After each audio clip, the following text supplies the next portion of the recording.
드디어 좀 이 음질을 업그레이드 하기 위해서 제가 이 목걸이와 같은 마이크를 착용했는데요. 어제부터 이제 마치 쇼미더머니처럼 이렇게 목걸이를 그 전에 잘 들었던 친구에게 수여를 해서 학생의 리액션도 같이 담아내고 학생의 반응도 같이 담아내도록 마이크를 2개를 준비를 했습니다. 그래서 오늘은 저하고 내적 친밀감이 있는 분을 좀 초대를 하도록 하겠는데요. 좀 앞으로 나와 주시겠어요? 네.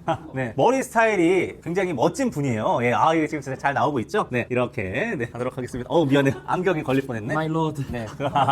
네. 그리고 여기 이렇게 당기면 이렇게 목소리가 잘 담길 것 같은데 아주 뭐 잘생겼고 또 아주 진짜 수업에 집중력이 굉장히 훌륭한 학생입니다. 그래서 저도 나중에 이제 머리 똑같이 길러가지고 같은 모티브로 한번 찍어보는 게 목표입니다. 자, 잘 부탁해요 오늘 수업. 네, 감사합니다. 자, 박수 한번 부탁드릴게요. 청춘다!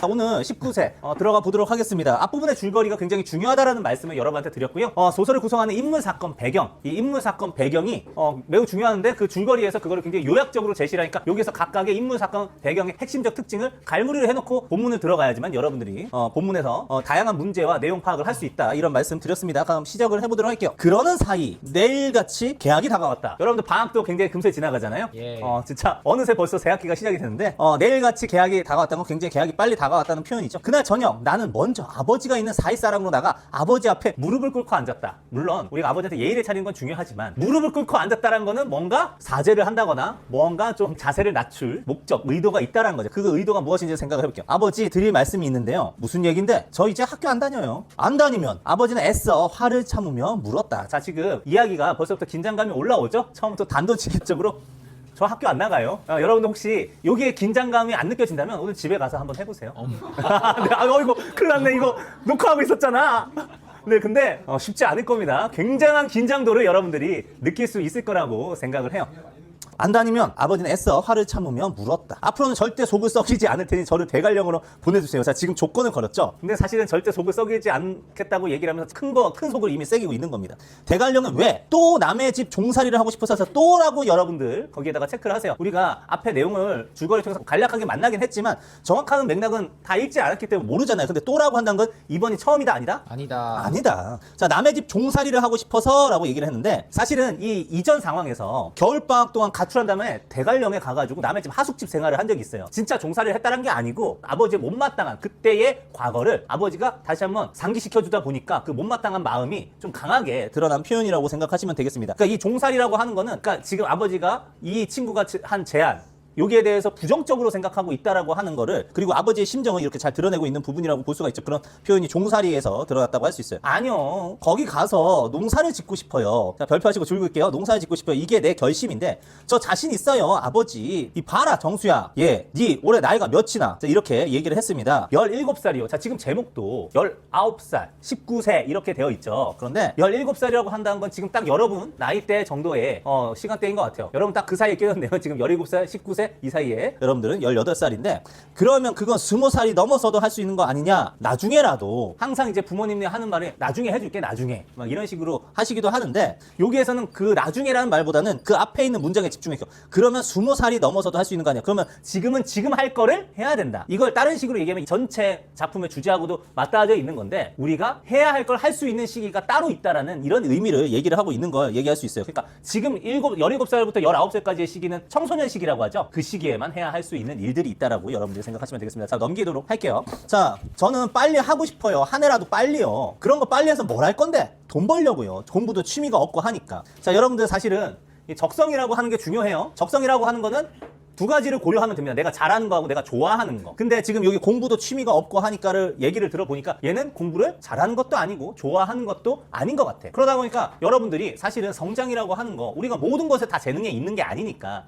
내가 잘하는 거에 집중하고 싶은 마음 이해합니다. 이해해요. 그런데도 불구하고 왜, 자, 이 질문을 여러분들 간직하고 이 소설을 계속 읽어보세요. 그럼에도 불구하고 왜 공부를 하라고, 왜 학교를 다니라고 하는 걸까? 내가 정말 다양한 과목 다 공부하고 거기에다 시간을 투자할 바에, 내가 뭐 좋은 대학을 가지 않을 바에 내가 왜 여기서 이 공부를 하고 있나? 미용사가 그 진로 희망이 나오면 난 그냥 빨리 학교 그만두고 미용 스킬을 빨리 배우는 게 낫지 않을까? 이런 고민들 당연히 할 수 있는 거예요. 적성으로 생각을 해봤을 때. 그럼에도 불구하고 왜 학교에 가야 되는가에 대한 우리도 가질 수 있는 질문들에 대해서 한번 품고 이걸 계속 바라보도록 하자고요. 자, 돈 벌려고 공부도 취미가 없으니까 글쎄 그런 건 학교를 졸업하고도 얼마든지 할 수 있는 거라니까. 그렇게 해도 늦지 않고, 그러니까 다시 학교로 가. 내일 개학이기도 하니까. 저 이제 정말 학교 안 다녀요. 또 집 나가고 말 거라고요. 이번에 아주 멀리요. 야, 자, 여러분들 이 말하기 방식을 뭐라고 얘기를 할까요? 협박. 맞아요. 사실은 이 좋게 말하면은 완고하게 자신의 의사를 전달한다 이렇게 얘기를 할 수도 있겠지만은 그럼 사실 이 협박 아니요. 응? 나 나갈 거예요. 응? 나 이번에 아주 멀리 갈 거예요. 전에는 그냥 잡을 수 있을 때 갔었던 것 같죠? 이젠 잡지도 못해요. 이렇게 얘기를 하고 있으니까 그러니까 본인이 이제 협박을 한다는 거는 본인도 리스크를 안고 가는 거겠지? 그러니까 거기 뒤에 뭐라고 나오는 거야? 정말 맞아 죽을 각오를 하고 나는 그 말을 했다. 그러면 여러분들 여기에서 지금 자, 두 가지 지금 누구를 중심으로 이야기가 진행이 되고 있니? 어떤 인물을 중심으로?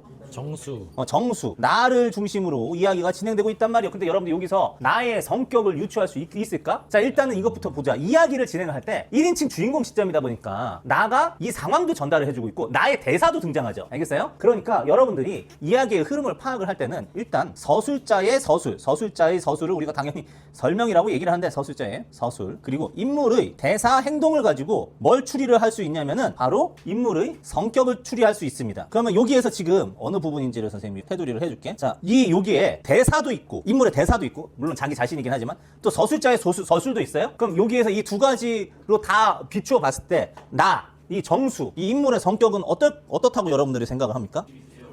맞아요. 굉장히 완고하다. 고집이 세다. 그리고 직설적이다. 그러니까 예를 들면 직설적인 말하기를 통해 인물의 완고한 성격, 고집센 성격이 드러난다. 이런 것들을 우리가 알아볼 수가 있는 거죠. 그래서 인물의 성격에 대해서 묻는 문제, 그거 이전에 인물의 말하기 방식에 대해서 묻는 문제도 은근히 굉장히 많이 나와요. 그래서 여러분들이 인물은 갈등, 소설을 파악하는 데 중요한 요소고 이야기를 구성한 요소다 보니 특히 인물의 말하기 방식과 그리고 서술자가 설명하는 인물에 대한 묘사 이런 것들을 통해서 우리가 뭐를 파악한다? 결국엔 인물의 성격을 파악하는 단계까지 하는 연습을 해야 돼요.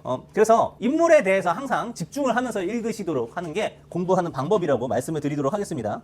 자, 쓸데없는 소리 말고 건너가서 내일 학교 갈 준비나 해. 아버지 화나게 하지 말고. 전에 아버지가 그랬잖아요. 공부든 학교든 우리에게 맡기겠다고요. 자, 이렇게 얘기를 했는데 선생님이 가끔씩 어휘 관련해서도 여러분들을 단련을 시킬 거예요. 이 단어 같은 거, 올바른 단어를 사용할 수 있는 거에 대해서 여러분한테 말씀을 드릴 텐데 주황색으로 할까? 자, 요거 보여요? 든, 학교든. 네. 뭐하고 보통 많이 헷갈려 하니? 든하고 던을 많이 헷갈려 하죠. 자, 근데 이 든이라고 하는 거는 그러니까 든지의 준말이라고 하면 되겠습니다. 든지의 준말. 그런데 예를 들면은 대상이 있어. 근데 대상 가운데 어느 것 하나를 선택할 수 있다라고 얘기하는 선택의 표현을 우리가 든이라고 얘기를 합니다. 근데 우리가 요거랑 대비되게 던이 있어요. 던은 뭐냐면 과거에 어떤 일이 있었던 경험, 이거를 회상하는 겁니다. 경험에 대한 회상. 옛날에 어떤 일이 있었던 경험에 대한 회상이에요. 예를 들면은 우리가 지금 봄이 왔는데 정말 지난해는 추웠던 겨울이었어. 이렇게 표현을 했다고 보자. 그러면 추웠던 겨울이었어라고 하면 이상하지. 던이 네. 과거, 회상 이렇게 여러분들 생각하시면 되겠고요. 뭐 이것도 맞는지 볼게요. 야, 내가 어제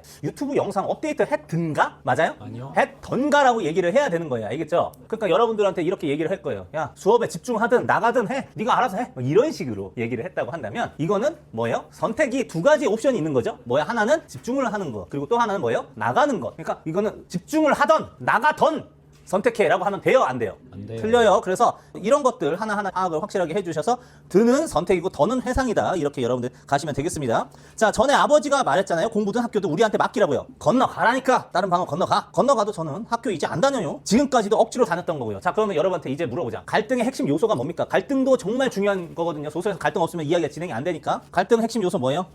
공부도 공부고 지금 일단 공부를 떠나서 가냐 안 가냐죠. 어디? 학교. 네, 학교 가냐 안 가냐. 이게 바로 갈등의 핵심 요소입니다. 알겠죠? 근데 여러분들이 이제 갈등의 핵심 요소는 파악을 했어. 근데 이제는 뭘 알아야 되면 갈등의 원인을 알아야 돼. 자, 순서를 가르쳐 드릴게. 이건 알고 있어야 돼. 꼭 알고 있어야 됩니다. 갈등 요소가 무엇인지 파악하고 갈등 요소가 알았다면 갈등 원인도 파악해야 되고요. 원인만이 아니라 나중에 갈등이 이제 진행이 될 거 아니니. 발달 전개 위기 결정 결말로 진행이 될 거 아니야. 네. 그러면 이제 이 갈등이 어떤 식으로 흘러가는지 이 상황 파악을 해야 돼요. 그 양상에 대해서 알아야 되고요. 또 양상에 대해서 알았으면 이제 나중에 물론 소설 중에서 해결이 끝까지 안 되고 열린 결말로 끝나는 경우도 있는데 해결이 되는 경우도 있겠지. 그러면은 해결될 때 이 해결의 원인 해결의 방식 이런 것도 여러분들이 어떻게 해야 된다? 갈무리를 해야 돼요. 이거 다 문제로 나올 수 있는 요소들입니다. 물론 예를 들면은 우리 선택지의 지문이 어느 일부분만 발췌가 됐을 때 원인만 물어보는 경우도 있을 수 있고, 왜냐면 이야기 진행이 아주 일부분만 제시가 되기 때문에 원인만 제공되는 경우도 있고, 혹은 결말 부분으로 나온다고 하면은 이 갈등 요소 원인 양상 해결 원인 방식 중에서 어느 게 좀 나올 가능성이 있을까? 결말 부분이 나온다면 갈등이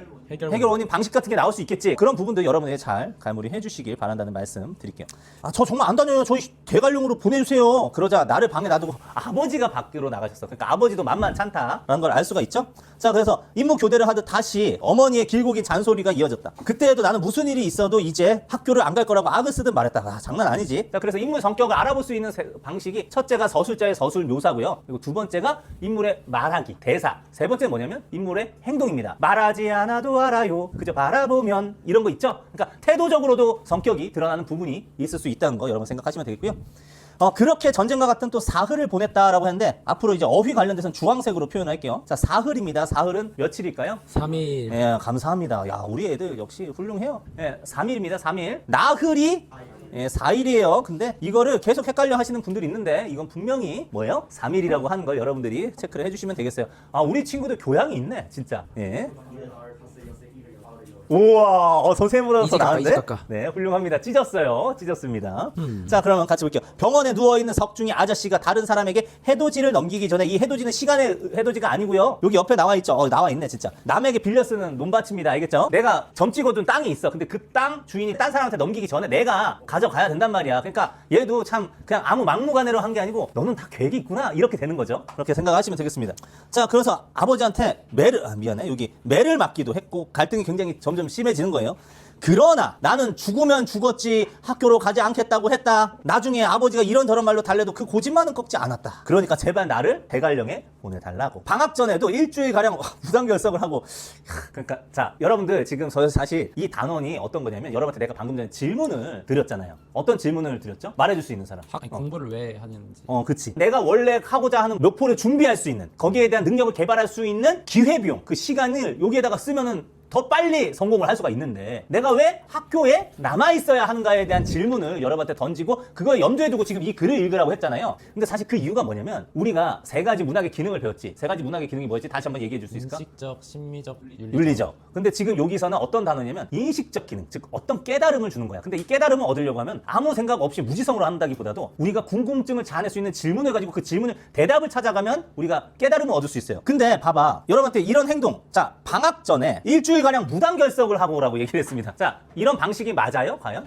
아니요. 아닐 수도 있지만 얘 만만찮네. 진짜 간절히 바라는가 보다. 이 시간을 정말 아깝게 여기나 보다. 내가 이 시간에 다른 걸 하고 싶어 하나 보다. 이런 생각을 하고 얘가 왜 이렇게 하는지에 대한 궁금증과 질문을 자아내게 할 수 있죠. 그러면 이제 나중에 이 글이 마무리가 됐을 때 얘가 왜 이러한 행동을 했고 결국에는 이러한 행동에 대해서 무엇을 얻었는지에 대해서 좀 더 공감을 하고 몰입해가지고 우리가 읽을 수가 있어요. 그럼 어떻게 되느냐? 나중에 마지막에는 얘가 느낀 깨달음을 더 우리가 확실하게 느낄 수가 있다라는 거죠. 그래서 여러분한테 이 인식적 어떤 깨달음을 얻을 것인가에 초점을 맞춰가지고 한번 읽어보도록 하겠습니다.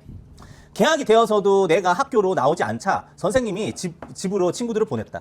학급 실장과 이웃 동네에 살고 있는 용문이었다. 그 두 친구에게도 나는 이제 학교에 다니지 않을 거라고, 앞으로 우리 집에 찾아오지 말라고 했다. 자, 매를 맞아도 안 가. 응? 무단결석해. 친구들 와도 안 가. 이렇게 얘기를 한 거야. 자, 그러니까 이제 이 1년의 과정을 보면은 내가 진짜 안 갈 거라는 걸 알 수가 있는 거죠. 자, 그래서 그렇게 말하지 마라. 내가 내일 학교에 나가볼 테니까 하면서 친구들이 돌아갈 때 아버지가 친구들한테 말했다. 선생님한테 그렇게 전하지 말고 내가 학교에 가서 다 말씀드릴게. 그날 저녁부터 이제 방학까지 다시 아버지하고 길고 긴 줄다리기 싸움을 했다. 드디어 이제 단판에 들어가게 되는 거예요. 단판. 근데 자, 요 과정을 봤을 때 아버지도 만만찮지만 나는 어떻다? 더 정말 만만치 않다. 아까도 우리 친구들이 얘기했는데 요 과정만 봐도 고집이 세다. 뭐 막무가내다. 이 정도로 볼 수 있겠죠. 자, 그러면 결국 그 겨울이 길고 긴 줄다리 끝에 그 해봄 나는 대관령에 갈 수 있었다. 자, 이제 갈등 상황에서 내가 이긴 거야. 자, 우리가 지금 몇 살이라고 되어 있어요? 지금 주인공 정수가 몇 살? 17살, 그래서 17살 겨울입니다. 17세 겨울입니다. 30이 넘어 어린 시절 내가 꿈꿨던 농사와는 전혀 다른 길로 들어선 다음 언젠가 그런 질문을 받은 적이 있다. 농사의 어떤 점이 좋아? 어릴 때 그렇게 농군이 되지 못해 애를 썼냐고. 자, 지금 이제 이 글을 보면은 이 사람, 이 작가는 사실은 30이 넘은 거라고 알 수가 있죠. 그러니까 지금 이 이야기는 내가 과거에 있었던 경험을 바탕으로 성장했었던 일을 담담하게 적었던 소설이라고 하는 걸 알 수 있어요. 그래서 선생님이 저번에 말했죠. 자전소설, 그리고 무슨 소설이라고 했지? 땡땡 소설. 무슨 소설이죠? 자, 자라나는 걸, 네, 그치. 자라나는 소설, 성장소설. 그때 나는 이렇게 대답했다. 자, 그 나이에 농사 짓는 일에 어떤 매력을 느꼈다기보다는, 물론 매력을 느끼지 않은 건 아니지만 나는 하루빨리 어른이 되고 싶었다. 자, 그러면 우리가 얘기를 하자면 이거야. 자, 갈등의 원인에 대해서 여러분들하고 한번 얘기를 해볼게요. 첫 번째, 학교 갈래 안 갈래가 표면적인 건데, 자, 그럼 학교를 왜 안 가느냐? 사실은 이유가 있는 거야. 그 원인이 뭐냐? 나는 농사가 짓고 싶었고 아버지는 그걸 반대를 한 거고. 근데 왜 농사가 짓고 싶었냐라고 하면 근본적인 원인을 찾을 수가 있게 됐지. 얘가 생각할 때는 농사에 대한 매력을 느낀 것도 매력이지만 결국엔 나는 뭐가 되고 싶었다? 어른이 되냐 안 되냐의 문제였다는 거죠. 결국엔 그러면 가장 핵심적인 원인은 뭐가 될 수 있을까요? 네, 그렇죠. 표면적 원인은 학교 농사와 관련된 부분이라고 한다면 근본적인 거는 나는 빨리 어른이 되고 싶었다. 그러니까 지금 내가 별표하고 한 이 나는 하루라도 빨리 어른이 되고 싶다. 얘가 갈등의 핵심 원인이라고 할 수가 있는 거지. 그쵸? 근본적 원인. 근본적 원인. 자, 이렇게 여러분들 생각하시면 되겠습니다. 내게는 농사만이 나를 그렇게 해줄 수 있을 거라고 생각했다. 아니, 그게 그때로는 유일한 길이었다. 즉, 어른이 될 수 있는 수단이었다라는 측면에서 농사를 그렇게 고집을 했다라고 하는 걸로 이해를 해주시면 되겠어요. 자, 나는 거기에 어른의 조건을 하나 더 추가했다. 어른은, 자, 나이와 상관없이 자기 경제권을 가진 사람이라고. 이게 어저께 1반이랑 얘기했던 건지 2반이랑 얘기했던 건지 사실 좀 애매모호해가지고 어느 반에서 어른은 뭐예요? 라고 제가 질문했을 때 아주 멋진 대답이 나왔어요. 바로 뭐냐면 키워드로 책임이라는 얘기를 이렇게 해주더라고. 사실은 여러분들은 지금 누구의 도움을 받고 살고 있습니까? 부모님. 네, 부모님의 도움을 받고 이렇게 살고 있겠죠. 그런데 뭐 우리가 19세 지나면은 뭐 다들 얘기하잖아. 선생님도 이제 드디어 19금 영화 볼 수 있습니다. 막 이렇게 얘기를 한다거나 더 이상 이제 정해진 교육과정 내에서 학습 활동을 하는 게 아니라 내가 자유롭게 수강 신청을 해가지고 내가 공부하고 싶은 거를 내 스스로 틀을 맞춰가지고 공부를 할 수 있는 드디어 새로운 단계에 진입을 하게 되죠. 대학이라는 곳을 들어가게 되고 대학이 아니라고 하더라도 사회 진출해서 나름의 일꾼 역할을 하게 된다니까. 그건 바로 뭐냐면 내가 권리가 늘어났다는 거야. 근데 권리에는 뭐가 따라요? 뭐가? 책임. 네, 책임이 따른다는 거예요. 그쵸? 오, 아주 좋은 얘기를 했습니다. 큰 힘에는 큰 책임이 있다는데 이게 스파이더맨에 나오는 아주 명대사죠. 피터 파커. 그런데 이 책임에 대한 얘기를 우리 친구들이 이렇게 얘기를 해줬어요. 책임이 중요하다. 근데 여러분들 책임지려면 적어도 뭐는 필수적으로 있어야 되니? 돈이 있어야죠. 돈 없으면 먹는 것도 싸는 것도 마음대로 못해요. 진짜 그래요. 그렇기 때문에 이 친구는 지금 어른의 조건. 자, 어른이 되고 싶었는데 얘가 생각할 때 중요했던 건 어른의 조건은 뭐다? 자기 경제권을 가지는 거였다. 알겠지? 그래서 제가 생각하기에 대학생도 어른 아니야. 내가 생각하기엔. 적어도 사회에 진출해서 내가 내 스스로를 책임질 수 있는 다른 사람도 아니고 내 스스로 내 한 몸이라도 건사할 수 있을 만한 그런 뭐 경제력뿐만 아니고 뭐 건강적이라든가 심리적으로라도 내가 자아 독립을 할 수 있는 그런 조건이 충족됐을 때 선생님은 어른이라고 생각을 하는데 이 친구도 아마 비슷한 생각을 가지고 있었던 것 같아요. 이것도 나름의 깨달음이라고 할 수 있어요? 이제 여러분도 언젠가는 어른이 될 거 아니야. 어른이 될 사람들에게 어른인 건 과연 무엇인가에 대한 질문을 생각하게 하고 자기 나름의 지금 대답을 여러분한테 제공했어요. 깨달음인 거죠, 이것도. 겨울이 되면 어른들이 어느 집 사랑이나 뒷방에 모여 묵내기나 담배 내기 화투를 칠 때가 있다. 그때에도 자기 경제권을 가지고 있는 아이 같은 어른은 그 판에 낄 수 있어도 어른 같은 아이는 아이 같은 어른은 뭐야? 뭐뭐 같은 어른이라고 했는데 아이 같은 어른은 실제로 나이는 어리나 아까 지금 기준이 뭐라고 했어요? 어른의 기준은 자기가 생각할 때 조건이 뭐라고 했어? 경제권이 있고 자기가 돈을 버는 사람은 실제로 나이는 어릴지 몰라도 자기가 경제권이 있는 사람을 이렇게 아이 같은 어른이라고 표현을 했어요. 그런데 어른 같은 아이는 실제로 아무리 다른 사람 지켜 세워주고 훌륭하다라고 얘기하고 철이 잘 들었다고 하더라도 경제권이 없는 아이는 그 판에 낄 수 없는 것이다. 자, 그래서 여기 옆에 날개 질문이 있죠. 물음표에 여기 날개 질문이 있는데 날개 질문은 이쪽에 있는 요거 얘기하는 거예요. 알겠죠? 예, 그럼 보면은 내가 생각하는 아이 같은 어른과 어른 같은 아이의 차이는 무엇이냐? 결국에는 기준이 뭐야? 경제권. 그렇지. 자기 경제권이 있느냐 없느냐. 자기 경제권의 유무라고 여러분들이 생각을 하시면 되겠습니다. 여러분이 혼자서 공부하다 보면 자습서, 학습지 같은 거 가지고 공부할 거 아니에요. 그럼 여기에 아마 설명이 줄줄이 이렇게 나와 있는 경우가 있을 거예요. 그런데 지금 선생님이 아주 간결하게 얘기를 했죠. 키워드를 파악해. 키워드. 분명히 여기도 엄청나게 막 줄줄이 설명했는데 여기 키워드는 요겁니다. 알겠죠? 네. 그래서 대관령 올라가 농사를 짓는 동안 나는 아이들과 당당하게 그런 내기 화투를 칠 수 있어도 형은 지금 누구랑 지금 비교하면서 얘기하고 있지? 어른. 형이야. 우리가 아까 줄거리에서 어떤 정보를 얻었어? 형은 어떤 사람이야? 똑똑해. 그리고 내가 열등감을 느끼고 있는 그런 사람이라고 비교 대상이란 말이야. 형은 군에서 마지막 휴가를 나올 때도 그렇고 제대고 다시 학교를 다니던 때에도 어른들의 그런 놀이판에 끼고 싶어도 낄 수가 없는 것이다. 하기야 그러고 싶어 할 사람도 아니지만 근데 그러고 싶어 할 사람도 아닌데 굳이 형을 데리고 가서 비교한 것만으로 일어서술만으로도 사실은 뭘 알 수 있어. 나의 어떤 열등감을 이렇게 알 수가 있고요. 그러면서 이런 얘기를 합니다. 왜냐하면 20몇 살이 되어도 형은 뭐 대학생일지는 몰라도 돈을 물어가는 아이지 돈을 버는 어른이 아니기 때문에 그럼 어른 같은 아이는 누구를 지칭하는 말이야 사실은. 형을 지칭하는 말이고 아이 같은 어른은 나. 그러니까 아이 같지만 나는 형보다 어리지만 나는 어른이요. 형은 얼라고 막 이렇게 얘기를 하는 거란 말이지. 그러니까 결국에는 이 두 가지를 알 수 있는데 사실은 형한테 우월감을 느끼는 요소도 자기 경제권이라는 거예요. 형한테 우월감을 느끼는 그러면서 이 말에는 뭐도 있냐면 표면적으로 사실 자부심이 드러난 거야. 형은 어른 아니요. 나는 어른이요. 근데 사실은 굳이 비교를 가지고 오는 건 뭐 때문이다? 사실은 이 이면에는 자부심도 있는 반면에 뭐도 있어? 열등감도 있다. 굳이 이야기하는 이유는 알겠지? 나는 하루라도 빨리 그런 어른이 되고 싶었어요. 마음대로 화투를 칠 수 있는 어른. 사실은 화투 치고 노름에 끼어들고 싶어서 도박에 끼어들고 싶어서 한 게 아니라 자, 내 손으로 내 경제를 가진 어른이 되고 싶었던 것이다. 만약 집에서 장사를 했다면 나도 보고 배운 것이 그것밖에 없으니까 어린 나이에 장사를 하고 싶어 환장했을지도 모르겠는데 나는 17때까지 보고 배운 게 농사밖에 없었어. 자, 그러면 이제 여러분들이 이해가 되죠. 왜 학교 그만두었고 왜 농사에 집중을 하려고 했을까? 어른이 되고 싶었어. 근데 어른이 되려면 자기 기준은 뭐지? 자기 경제권이 있으지. 돈 벌어야지. 그럼 돈 벌으려면 능력이 있어야 되잖아. 너 가만히 있는데 여러분들이 나한테 돈 주겠어요? 아니죠. 내가 그래도 수업을 하니까 나라에서 돈을 주시는 거 아니오? 알겠지? 가만히 있으면 돈 안 줘. 선생님 질병 휴직할 때 돈 많이 못 받았어. 갑자기 이런 얘기를 하면 좀 짠하긴 한데 그래서 다시 돈 벌려고 여기에 복직한 거 아니오? 이렇게 얘기하면 너무 좀 그런가? 너무 적나라한가? 근데 나는 왜 여기로 복직했을까? 나는 학교로 복직한 이유가 뭘까? 난 딴 데로 안 가고 왜 나는 막 스포츠 뭐 엔터테인먼트 그런 사업 같은데 왜 거기로 안 뛰어들었을까? 자, 그거 크게 좀 얘기해줘. 누구야 누구? 뭐가 없어서? 그치? 능력이 없어서. 난 능력이 없다면 할 줄 아는 능력이란 게 뭐밖에 없어? 이 입으로. 그치? 국어 떠드는 것밖에 없다는 얘기요. 그러니까 얘가 자기가 가지고 있는 능력이 농사일밖에 없어서다.